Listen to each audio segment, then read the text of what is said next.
Comme vous le savez, le projet de construction d'un immense centre commercial à la gare du Nord rencontre de nombreuses oppositions, et notamment celle de nos groupes écologistes et Génération, signataires de ce vœu, ainsi que le groupe communiste au Conseil de Paris.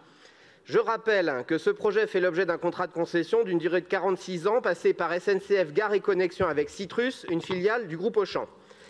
Parmi les rares informations financières connues, ce contrat mentionne une recette prévue de 5,6 milliards d'euros sur la durée de la concession pour un investissement de 588 millions d'euros qui pourrait être intégralement remboursé sur les 5 premières années du contrat selon les projections de trafic de la SNCF.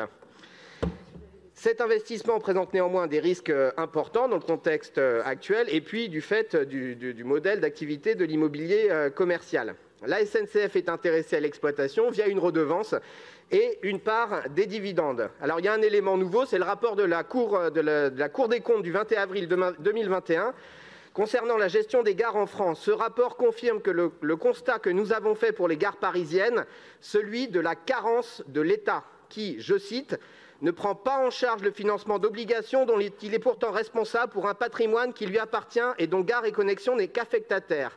Ce même rapport conclut que le système de redevance commerciale est opaque et que les promoteurs privés captent une grande part de la valeur générée par les projets alors qu'elle pourrait profiter à l'entretien et la rénovation des gares.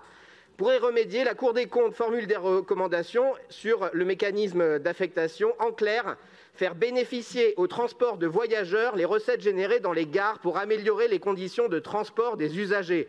Et ce n'est pas du tout le choix qui a été fait ni à la gare du Nord, ni à Austerlitz, ni à Montparnasse. Et c'est la raison pour laquelle nous demandons que la transparence complète soit faite par SNCF Gares et Connexions sur le modèle économique du projet et que ces éléments puissent être expertisés. Je vous remercie.